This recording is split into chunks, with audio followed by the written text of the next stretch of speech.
name is Asma, and I am still on my L's. Hello, my name is Aisha, and I'm on my P's now. Not even the first one, it's the second stage. Second Because one. I don't even know what the Wow. color is now. Isn't it green? That's it, it's green. Why am I should have known these things. You should know these things. The fact Clearly, is... I should have my P's. No, Aspa. I don't even know what color it is No. now. No.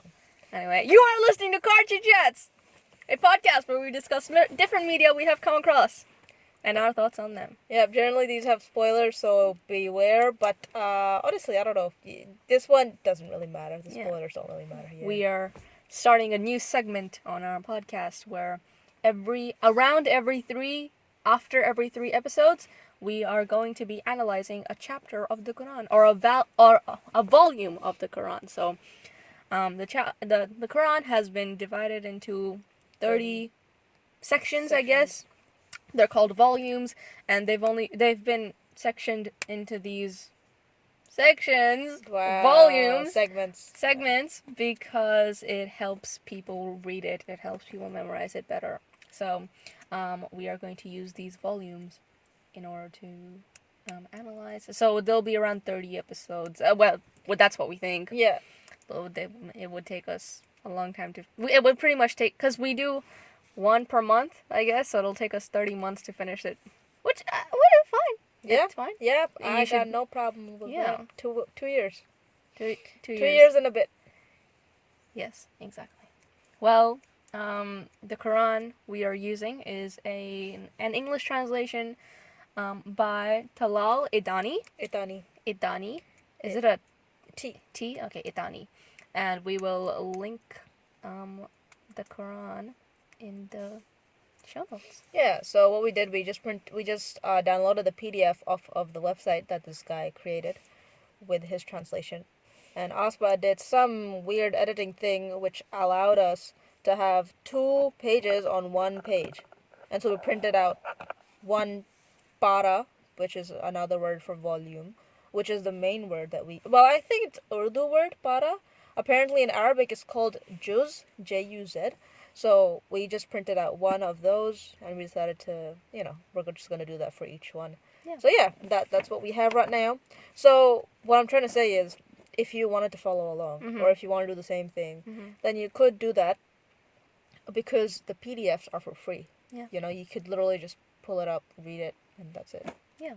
And I think we're going to mention every verse that we're referring to as well, just to make it easier for people to look back on, or when they're looking at any translation, they could go, they said something like this on this verse. Yep. So we'll do that too. Yeah.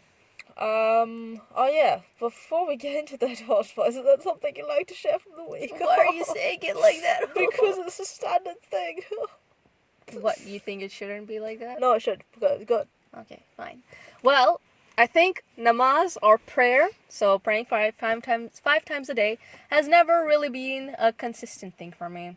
I haven't been very good at that.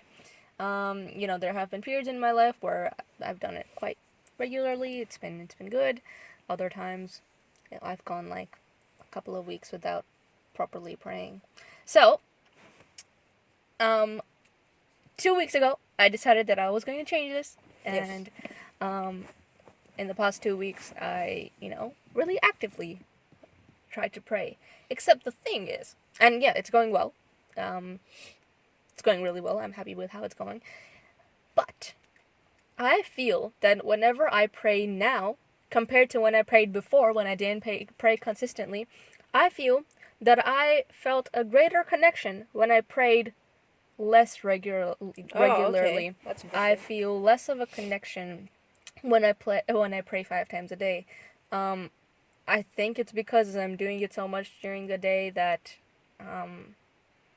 I kind of just think of it as something chore, maybe.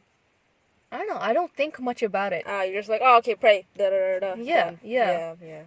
But before, whenever I did pray, it was a unusual thing, I guess. Not unusual, but out of the ordinary, maybe. It wasn't as usual as it is now. But I felt like I think I put in more effort to try and connect with God during like the prayer, or I tried really hard to not think about anything while I'm praying other than like God and my connection with Him.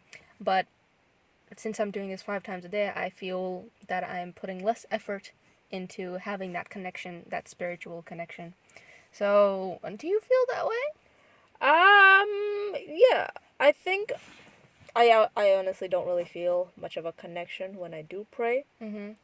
I think, you know, it the connection that would come up, I think would come up if I was more spiritual in general. Like for example, if I not spiritual, but I did more actions when it comes to Islam. So like listening to lectures from Islamic scholars, reading the Quran, not the like reading the translation and trying to find out why this, why that. That would make me feel closer to God. Mm. Or maybe speaking to someone who's like on really close terms with Mhm. God, or like is Mhm. more religious than me, Mhm. and then sort of having their ideas sort of flowing around in my brain and praying in that sense. Like I think there's only been one time where I was praying and I actually felt like there was someone there, or like there Ooh. was some sort of presence. Okay. It's only happened once. Do you remember when that was? Yeah, that was it. It was a couple of years ago, so like 2 3 years ago. And it was at night, and we were in our old house, and yeah, I felt like there was someone behind me looking over me. But it wasn't a scary feeling. Okay. It wasn't like, "Hey, who is this?" Mhm. It was like it was a comforting thing. Mhm.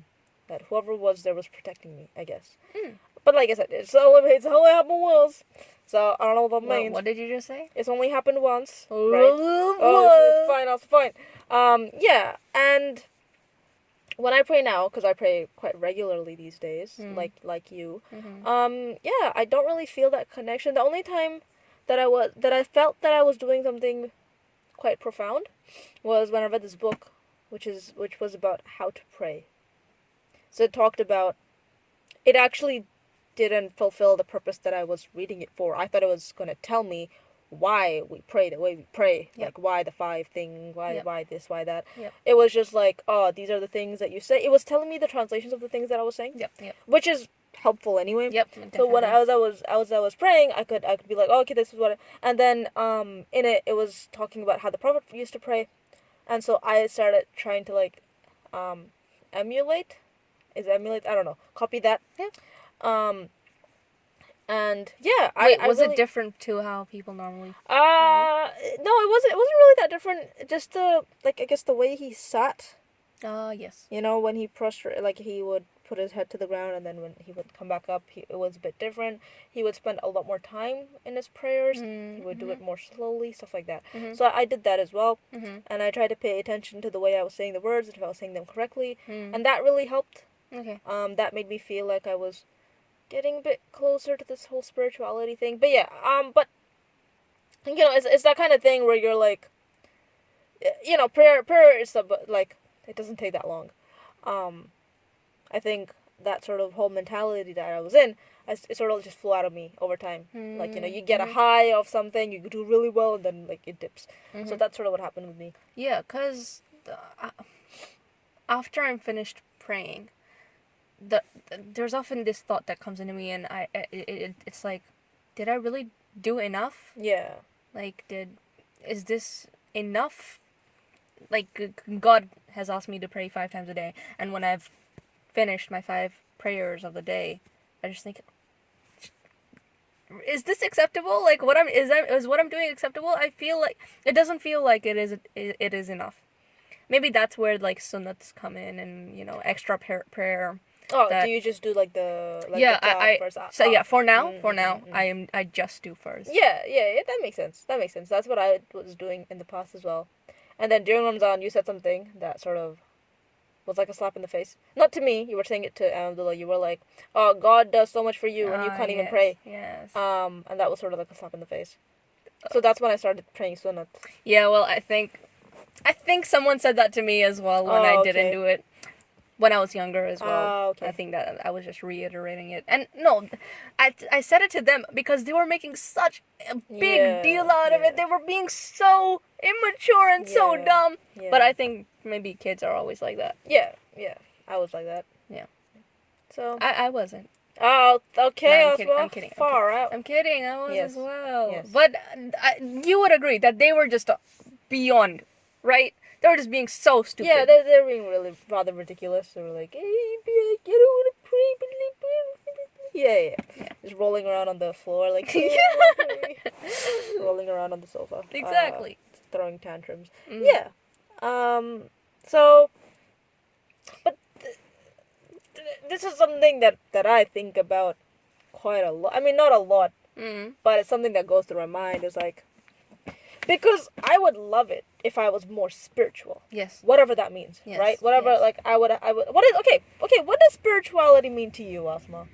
Well, it's true that I feel it the most in Ramadan. Oh, yeah. During the month of Ramadan, Okay. I feel something. And I would consider that as spirituality. What do I feel? A sense of calmness, I think.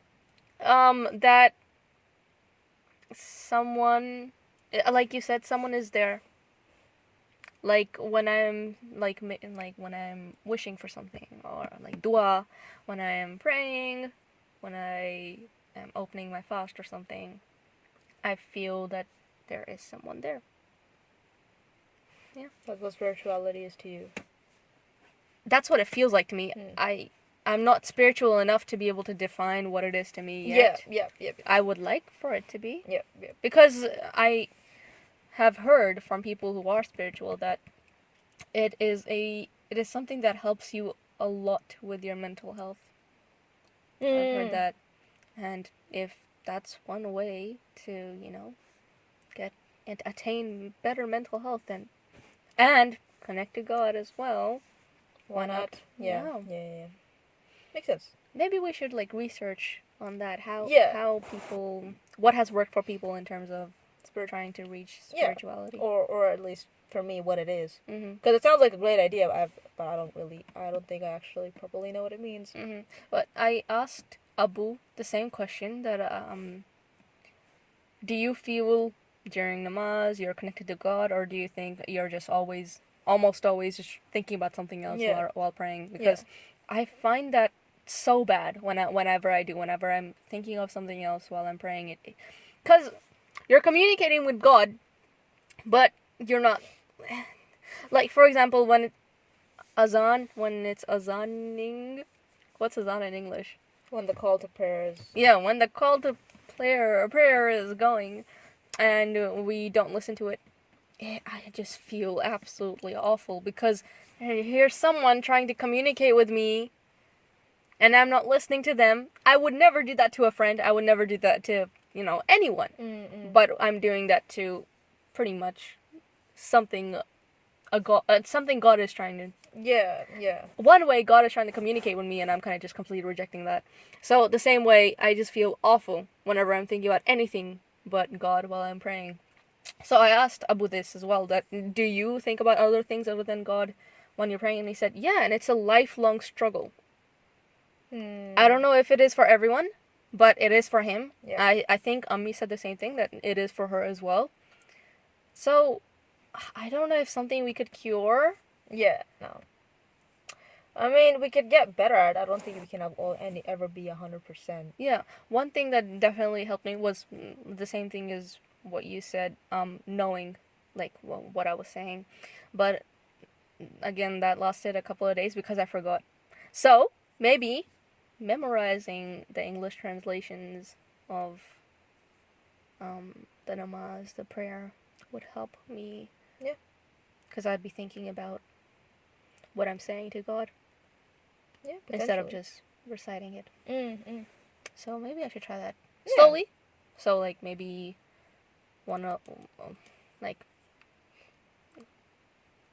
Alhamdulillah, but I don't know what it is. What are the names? Fatiha. Oh. Which is right there. Which is right there. Oops. On the chapter Al-Fatiha. Apparently, it's The opening. Yep, that's The opening translation. chapter. Perhaps just memorizing that first. Yeah, doing it slowly. Yeah, yeah. How about I'll do that today? Okay, good. What do you want to do, Aisha, in order to improve? Unless you don't want to improve. Well, see, this is what I was trying to say. In order to gain spirituality, is it really the physical things that you do Ah, yes. that you like? You know, you could be, I don't know, you could reflect all of the values of Islam and not pray at all. As in the prayer, that is the physical thing that you do 5 times a day. You could not do that at all and be like the nicest person in the world. And whatever values that Islam reflects, right? Because I don't even know that much, right? I don't even whatever. I don't even know that much, right? You could be that person. I struggle with this idea that, oh, if you're not doing these things, you're a bad Muslim. Because is it really about the physical things that you do in your day-to-day life? Is it more about the way you act, which is also something you do? But you know, like, it's like, yeah, the call to prayer comes on, and Ami's like, oh, yo, wear the scarf. Yeah. Oh my god, if you don't wear the scarf, then like something bad's gonna happen. But like, have you ever thought about why we do that? Why do we need to do that? Like, why do we, is that really what it is to be a Muslim? To like do all these things, not the thoughts you have, not the inclusive nature you have towards people. Is it really oh, you know what, I pray 5 times a day, obviously I'm a good Muslim. And that's what people look at it as nowadays as well. They're like, if you don't, there's this person who prays 5 times a day, and there's this person who doesn't. You obviously just go towards the person who prays 5 times a day. You say, that's a good person. Yeah, that's a better person. Yeah, exactly. I never thought about it that way, though. That the difference between physical spirituality, or the difference between physical effort and mental effort in becoming spiritual. That's really interesting. How the physical effort does not, it makes little sense to us. The mental effort makes much more sense. But if you want to take it outside, though, so for example, if you wanted to see how to improve your mental well-being, right? It's not just your brain, obviously, right? Like you have to do the exercise, you have to do the meditation, you have to do the getting rid of distractions on your phone and cleaning your room. All that physical stuff is there. But I think in Islam, we focus so much on the physical stuff and nothing on the internal stuff. Because maybe it's easier. Oh, go on. Yeah, maybe. I don't know. But then again, I don't know that much about Islam anyway.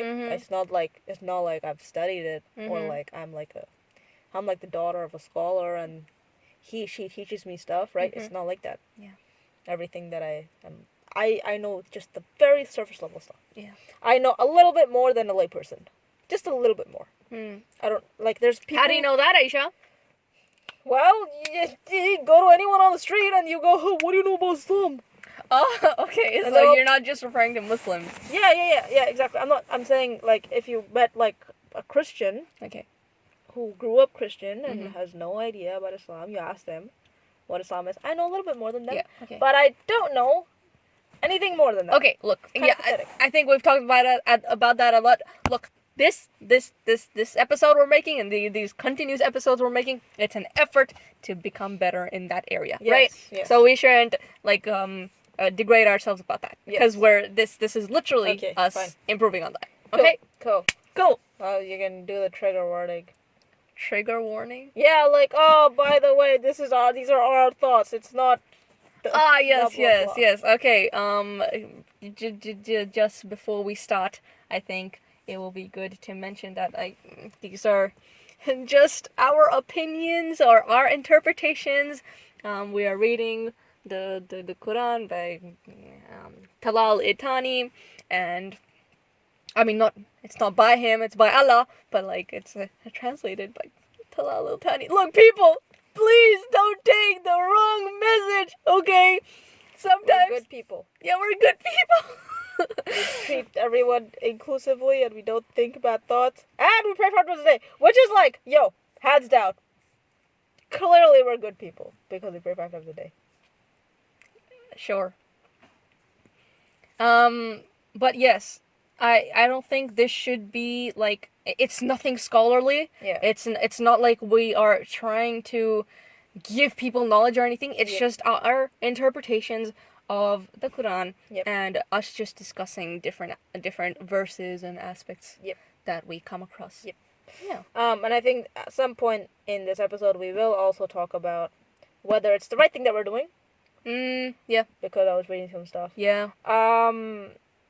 And apart from that, there will be lines, and we will just be questioning those lines, like, why this, why that. Doesn't mean we actually gone through and actually found out the reasons. We're just sort of, unless you have. No. No. Wait. Yeah. Let's just start. Let's just start. Okay, go. Okay. You start, Aspa. Okay. So, the first volume, it Yes. consists of 2 surahs or 2 chapters. Yep. The first one of them is the opening, and the second of them is the Heifer. Yep. And Heifer is a cow. Yep. Okay, so in the Heifer, verses 3 and 4, I think these are very, very set things a successful Muslim would do. Because that's literally what it says. Yeah. That to be a righteous and successful Muslim, you have to do these 6 things. Yeah. Number 1, believe in the unseen. Number 2, perform the prayers. Number 3, give from what we have provided for them, so charity. Number 4, believe in what was revealed to you. Number 5, in what was revealed before you. And number 6, are certain of the hereafter. So you believe in the day of judgment. Yep. Okay. How many of these do you think you tick? Okay. I believe in the unseen. I perform the prayers. I also do give charity. And I believe what was revealed to me, which technically wasn't revealed to me. It was revealed to my parents. Was revealed to me from my parents. Yeah. And what was revealed before me. Yeah. And certain of the hereafter. The last one I'm a bit iffy with. Okay. Yes. Obviously hell exists, but the whole, like, I've heard stories about it that make me kind of, I don't know, that Skeptical. yeah, a bit skeptical, like, really. But again, this is just me being a jerk. It's not like if I had any shred of dignity in myself, then I would not be saying these things. But guess what? I can't pretend that I'm someone I'm not, right? Yeah. So, yeah, you hear these things that are like, oh, if you have bangs, like if you have hair over your forehead, then when you go to hell, that hair will turn into snakes and bite your head off. And I'm like, whoa, okay. What? Why? Yeah. All these, like, really ridiculous things that I hear, which have I gone on and checked if they're factually correct? No. So I have but no way to say these things. The thing is, the fourth thing, like we said, believe in what was revealed to you. This was revealed to you. That getting bangs turn into snakes when you go to hell. This was really revealed to you. It doesn't matter by who, but it was revealed to you. And it says believe in what was revealed to you. But these kind of things, they seem so illogical, right? Yeah. It's so difficult to believe in. Yep. So it's when it says you, in order to be a successful Muslim, you have to believe in what was revealed to you. It's really hard, I guess. Yeah, so like which brings us to the context. So, obviously, in this case, it is speaking about a specific context. In fact, I wouldn't even be surprised if this is talking to the Jews. The Quran just started though. Wouldn't it be just talking to everybody? Yeah, true. It doesn't say anything about context. No, see, this relates to the thing I read.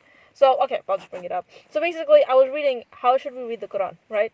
And the first thing that comes up is, oh, to read the Quran, you have to do the putaru. Oh, You yes. have to put the dupatta. And I'm like, no, that's not what I want.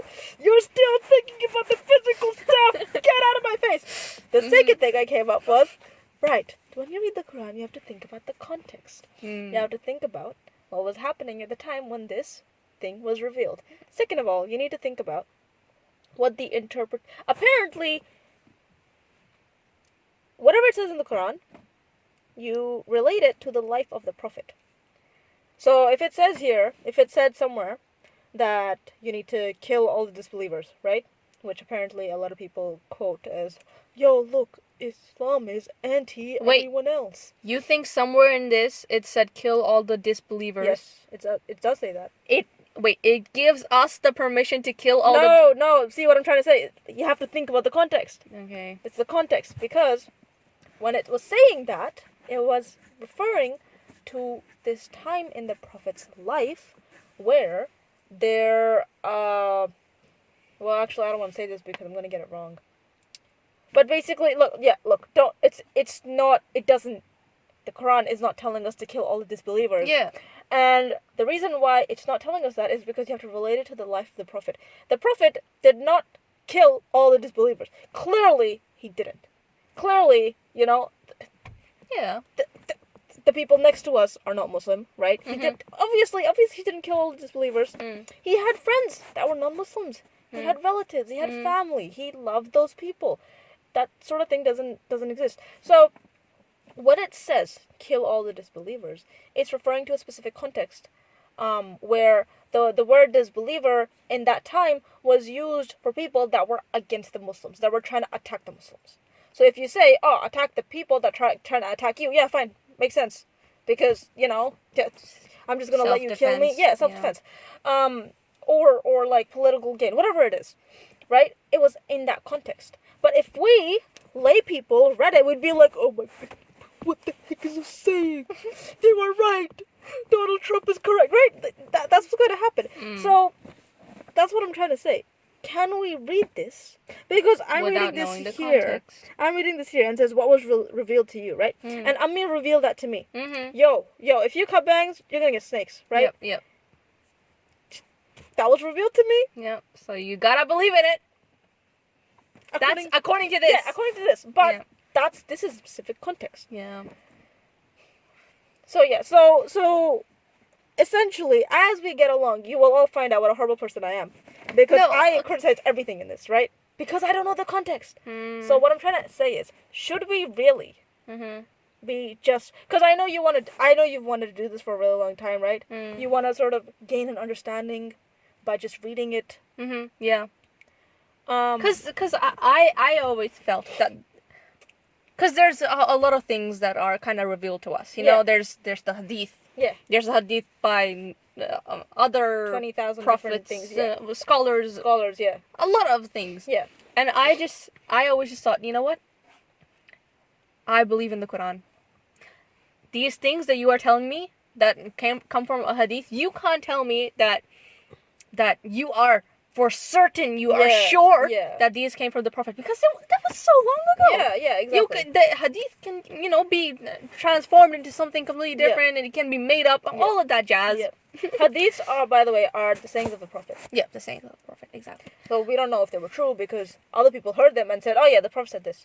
How do you know? You can't trace back time. Yeah, and Quran, the book of guidance, I just felt that whenever I had an uncertainty, or whenever someone said something to me and it felt illogical, I would go to the Quran and try to find the answer in the Quran and know that this is factual stuff. I always thought of Quran as facts, other than like hadiths and things where it can be subjective.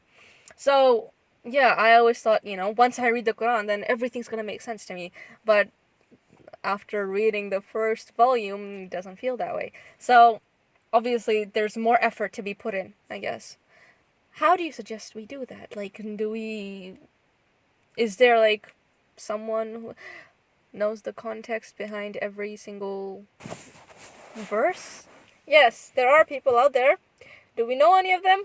I think so. I think if we asked Abu, he would probably direct us to someone. Or our cousin, she has this teacher. I have her number. We can talk to her. I don't think she likes me very much, Yeah. but we can talk to her. No, she doesn't like She you at doesn't all. like me at all. No. Yeah. I'm really glad I didn't talk to her. Should I tell the story of what happened when I talked to her? Yeah. Okay, so I was questioning religion, obviously, because I'm always doing that. Because No, you want to pathetic. find out. You Fine, want fine, you want yes. to be spiritual. Okay, fine. You want to understand Yes. things. You don't want to just take things in and not know the reasoning behind it. Yes. Okay, It's, fine. It's I good. am a student of knowledge, okay, Yes. and I want to And know reasoning. the reason. Yes, I am a student of reasoning. Mhm. You give me something, I will 100% ask you why, Yeah, right? yeah. Because that's what I've been taught. If you wanted me to get an education, this is the consequence, right? Mhm. Like this is what happens when you Mhm. study science. You question everything. Mhm. Actually, you should question everything in general. Anyway, Yeah. so I asked her a question. I can't remember what question it was. I think was it like why do we pray the way we pray, like up and down? No, I don't think No. it was that. Okay. It was something else. It was something quite controversial. Okay, I can't remember what it was, but it didn't have an easy answer. Definitely not an easy answer. Mhm. And I asked my cousin this because she's more religious than me, and she's like, you know what? Let me go hit up my lady that I'll speak to, and so she hit her up. And we talked to her on the phone, and she gave me she started giving me some reasons, and I was like, but what this? But what about this? But what about that? Mm. And then she started saying more stuff, and then I kept on like questioning things, and then she's like, "Beta, who are your friends? Yeah. Who do you speak to? Mhm. Are your white friends doing this? Are your Hindu and Christian friends spewing this garbage into your mind?" Mhm. And I'm like, "No, we don't talk about religion." She's like, "Why are you asking these things, beta?" Mhm. So she didn't like me because I don't know, but I just felt like I didn't feel that I was being supported. Yeah. In that context. Yep. When I asked her these questions, maybe it was making her question her own faith. I don't know. I don't know what it was. Mhm. Maybe could be. But yeah, so it was really funny because these are genuine questions, Yes. and I'm sure a lot of kids have them. Mhm.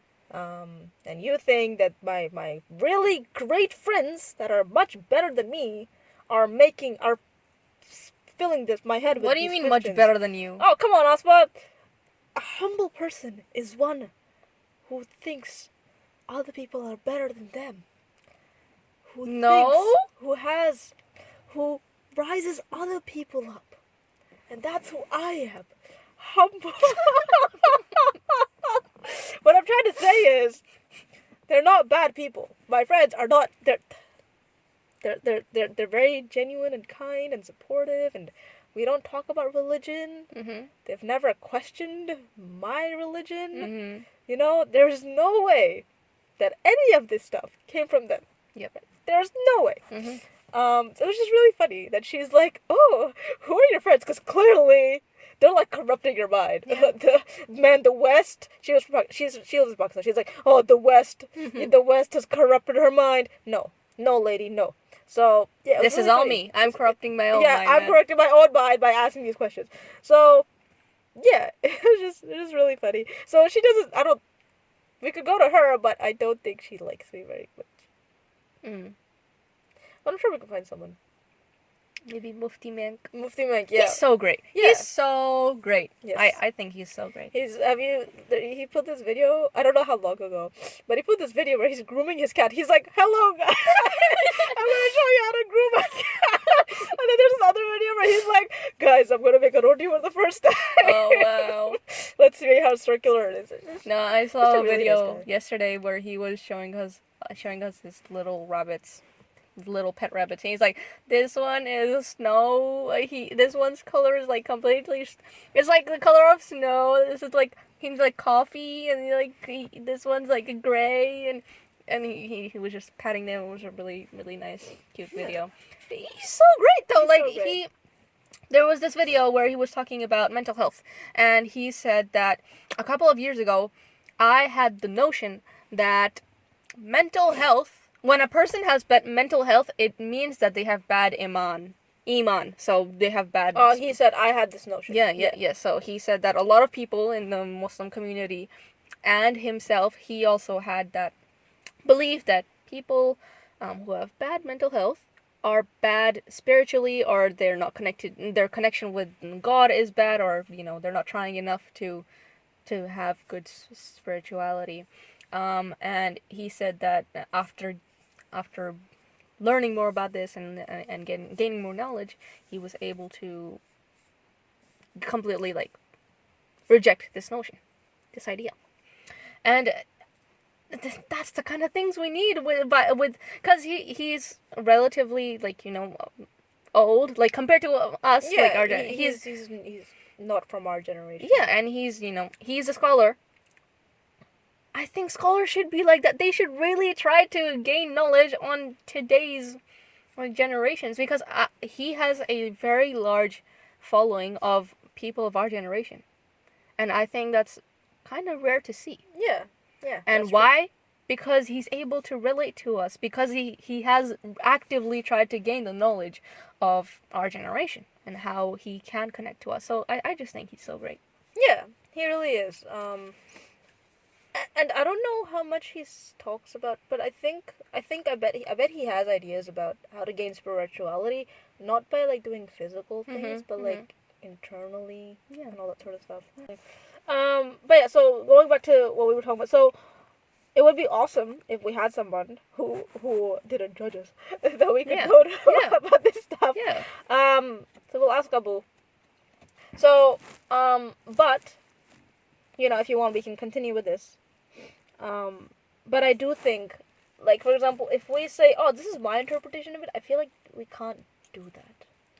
Because the interpretation comes from scholars, from people who have studied Islam, studied history, studied, I don't know, studied Arabic, right? I feel like we can't interpret it. You think we don't have the right to? Yes, actually. Yes, I don't think we have the right to. Don't you think the Quran is for everyone? Yeah, see, yeah, exactly. If it was for everyone, then I don't know. It's really hard for me to think that it's for everyone, because I don't know. I feel like if a Jewish person was reading this, they wouldn't. I don't know. I don't think. Because there's been so many people, there's been so many non-Muslims who have read the Quran, and then after reading the Quran they've transitioned. Yeah, but when you say after, do you mean like after just reading the Quran, or were they like, why this, why that, and then they found out the answers and then they converted? Do you know of people who have only read the Quran and then been like, yep? Yeah, I've heard of stories like that. Okay. In that case, maybe it's okay for us to read it. I don't think anyone can tell us we don't have the right to read the Quran. No. We have the right to read the Quran, but we don't have the right to interpret it. Why? Because we don't have enough knowledge to interpret it. Yeah. That's what I think, at least. Because honestly, when I'm reading this, all I feel is criticism coming inside of me. I'm like, the most, I have so many question marks everywhere. And if someone sat me down and said, listen, you turd,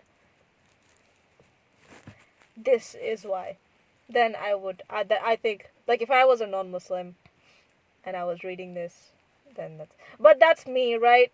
Obviously, I think you have a purer heart. No, there's a lot of things that, yeah, I am questioning as well. But the thing is, there's this specific line that actually came in this volume. Yes. Let me find it. Yes. Okay, so it is the second chapter, so the Surah Baqarah. The Heifer. The Heifer. And verse 26. Verse 26. Okay. Yep. It says, "As for those who believe, they know that it is the truth from their Lord.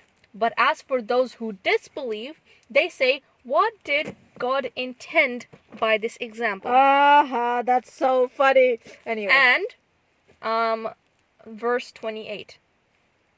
"How can you deny God when you were dead and he gave you life? Mm-hmm. Okay? So these two lines literally condemn the idea of questioning these things, questioning God. So when it says what did God intend, when it says, as for those who disbelieve, they say, what did God intend by this example? That's what we're doing right now. Yeah. Right. We're just questioning what was his intention. Why is this the way it is? Why do I have to wear the scarf while I'm reading the Praying. Quran, praying, anything? And men don't have to do that. Yeah.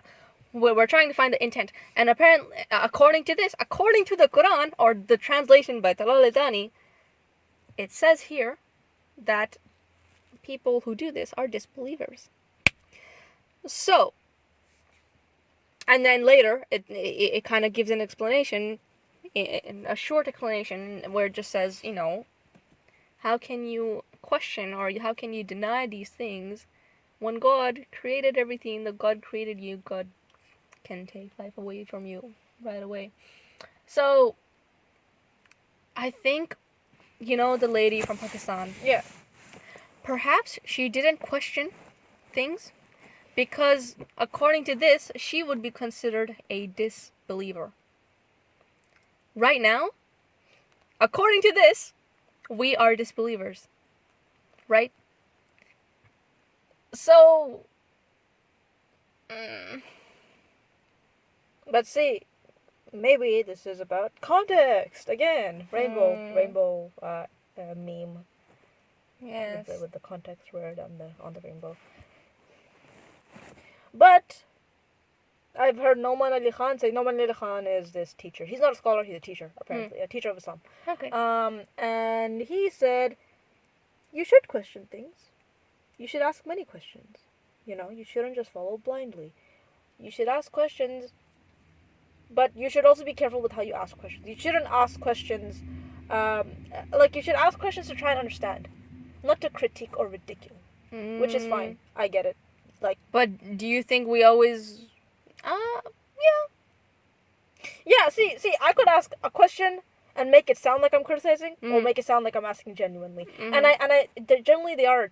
Obviously, I'm asking genuine questions, but they come off as criticism because it's more entertaining to say it that way. Just the kind of person I am. But obviously, if I was talking to Noman Ali Khan, I would be like, sir. Yeah. It's like you did before.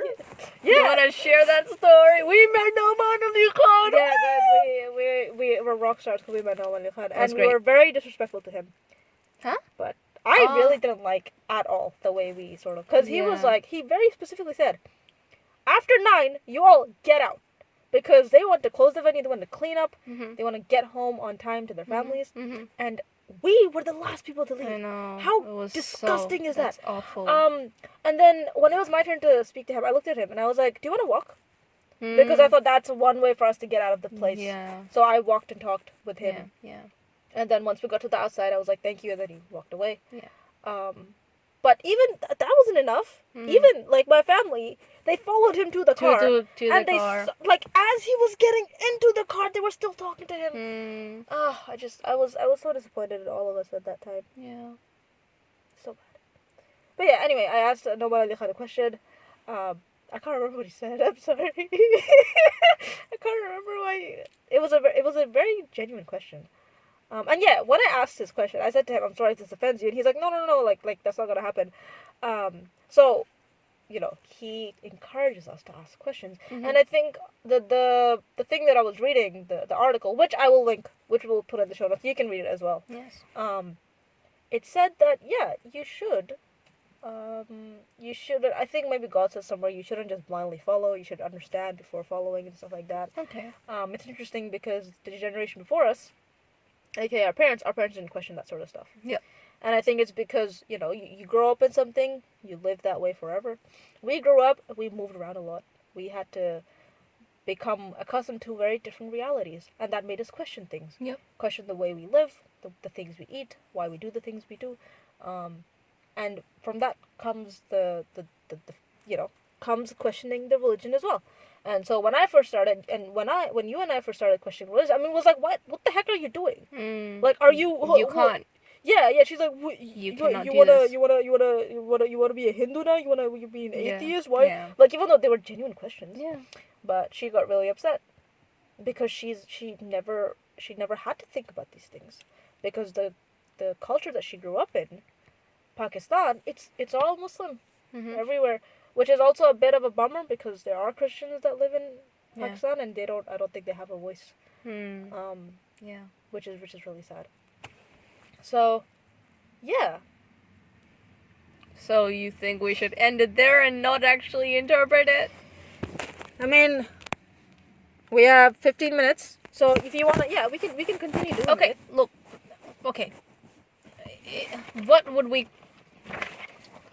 out of this discussion, Yeah, what have we got out of it? I have got out the fact that I need to, if I have questions, I need to find answers for them. And I don't think it's appropriate for me to just on the podcast just be like, so these are the questions I have. Period. Like, I feel like I need to give an explanation to the audience for why, which would take a long time. But I think, for example, if we come back to this Later.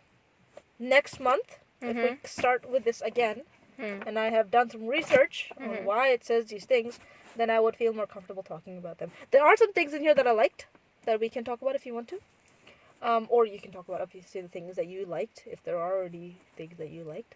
But yeah, I feel like I don't feel comfortable with just reading it because like I said, it's making me criticize it a lot. Yeah. And I don't like that because this is the word of God. Yeah, and then, if we just move on to the next chapter, because that's what we were planning on doing, we would read it, annotate it, talk about it, and then move on to the next one.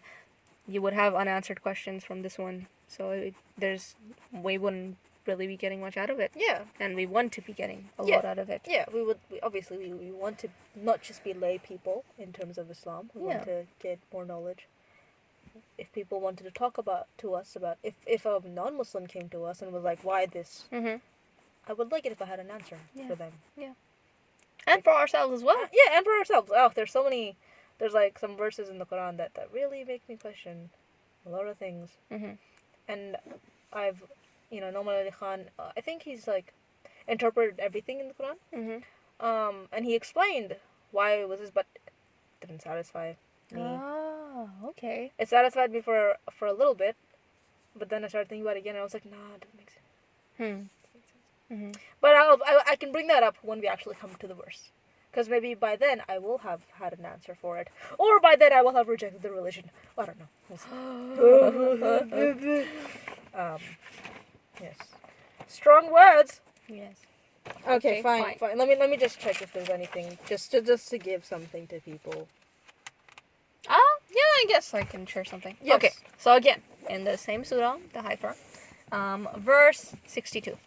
62. I think this is a very, very important verse. Okay. Yes, continue. Those who believe, and those who are Jewish, and the Christians, and the Sabians, any who believe in God and the last day, and act righteously, will have their reward with their Lord. They have nothing to fear, nor will they grieve.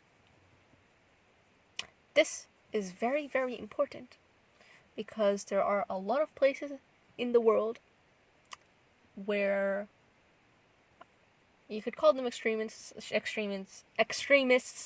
but there are a lot of Muslims who believe that they are right and they should force Islam onto people because it is the right thing to do.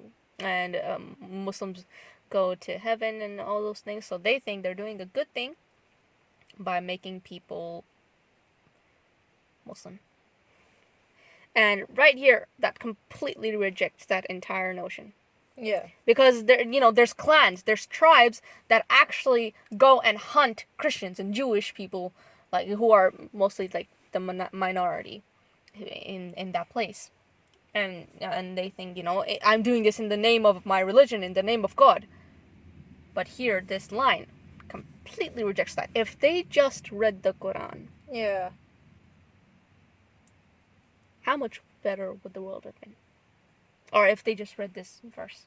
Yeah, that's true. So. That is true. I felt that was a very, very important line. Yeah, makes sense. What about you? You want to share anything? Let me see. I think this is also another line. The same chapter. I mean, the same surah.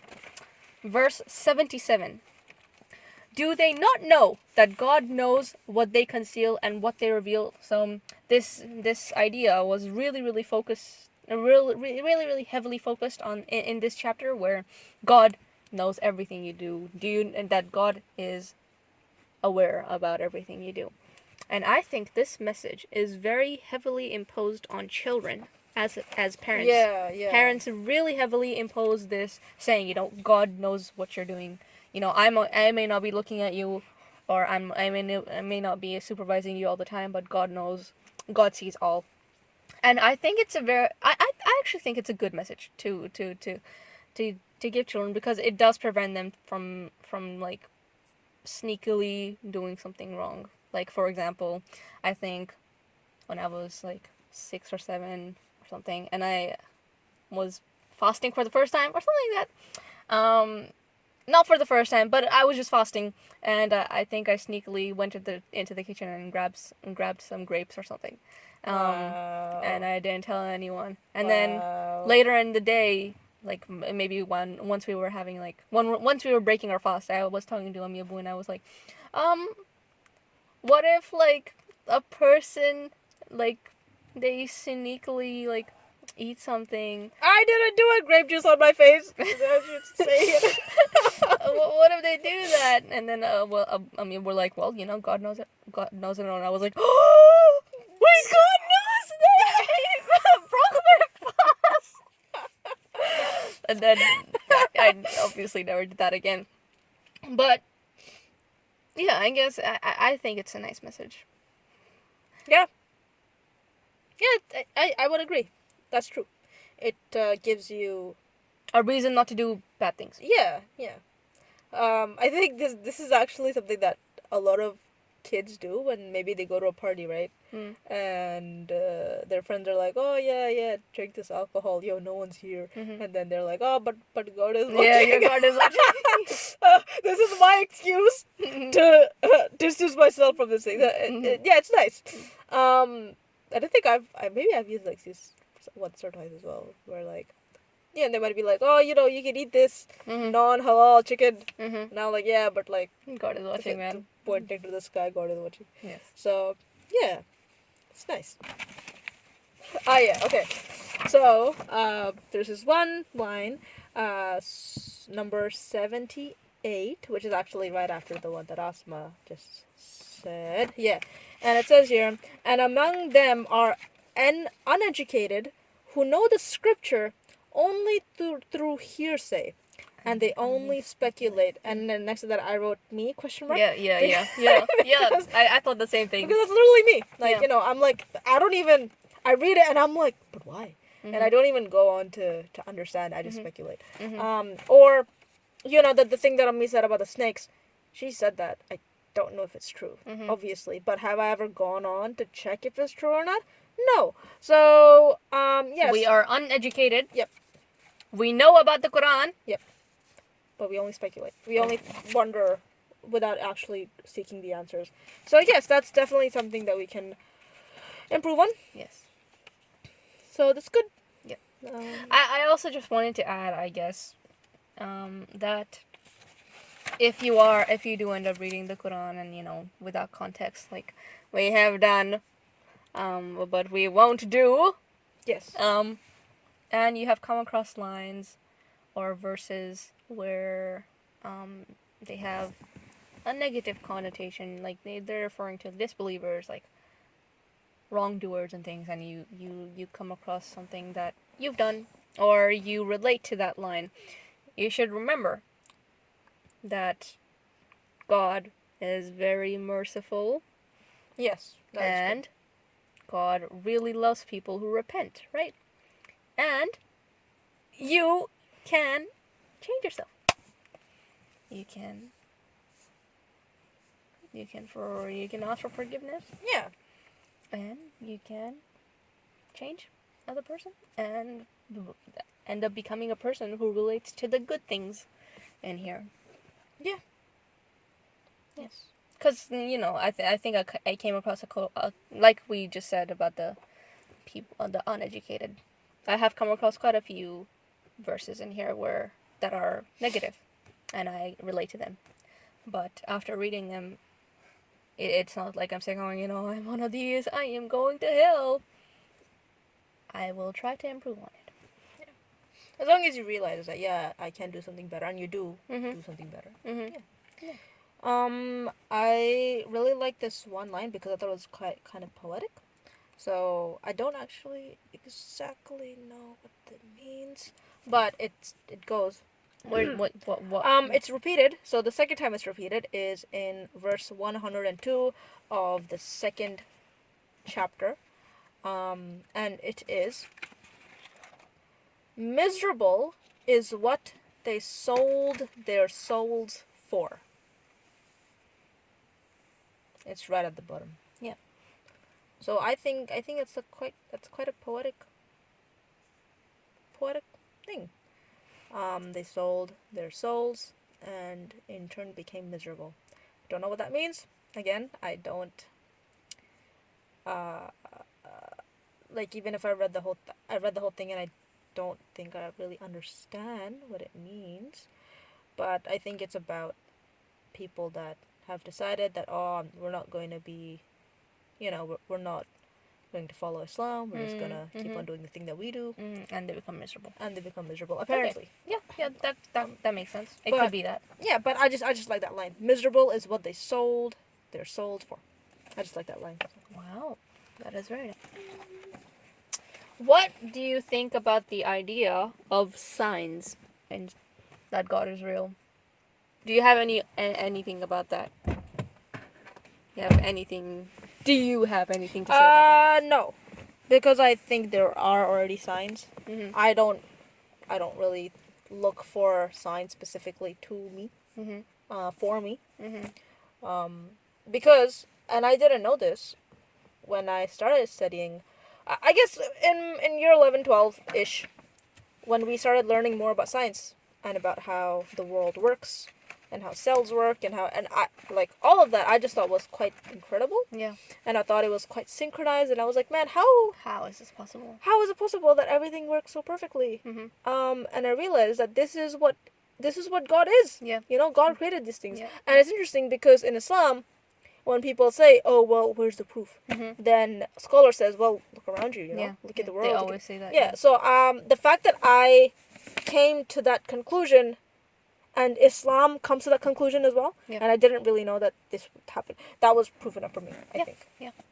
Also, there's apparently a lot of proofs in the Quran. So. No, I completely agree with the whole thing. I don't really look for signs either. It's just exactly that. So, like for example, line 118 in the second chapter as well. Those who do not know say, if only God would speak to us, or a sign would come to us. Thus said those who were before them, their hearts are alike. We have made the signs clear for people who are certain. So, the signs are there. You just gotta understand. Thanks, Aspa. That was Okay. really well put. I'm sorry. We'll just cut that out. What were you trying to? I don't know. I thought it would relate a bit more to the discussion we just had, but I guess not. No, it does because, for example, if I don't know, I can't speak for a person who is, doesn't believe in religion or came upon Islam. If I didn't believe in Islam, and I was like, well, where's the proof? And they were like, look at the trees, and I'll be like, oh yeah, of course, makes sense. Yeah. Because I've been thinking that all along. So maybe that's what it means. Yeah. But again, I don't know if I would, I'd be like, if I would be someone that's like, oh, but like I need more proof, and then they would be like, yeah, well, the Quran has all these things in it. Yeah. Right, okay, so now we're gonna come to a close because it's been an hour and we have other things to do with our lives, and we decided that episodes would be like around an hour long. Obviously, there is more that I could say about this stuff, and I'm sure you have as well.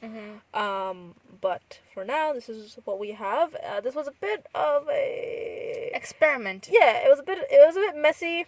Yeah. There was a lot of thoughts that we were having. We might have offended some people. If so, I'm sorry. Yeah. I am sorry. I don't think I Aspa did. apologize. What? You don't know? I could have said something as well. You could have. She didn't, guys. No, I might have said something. There we go. Yeah. Okay. Fine. Yeah. So, if we offended you, I apologize. Again, it is not my intention to do these things.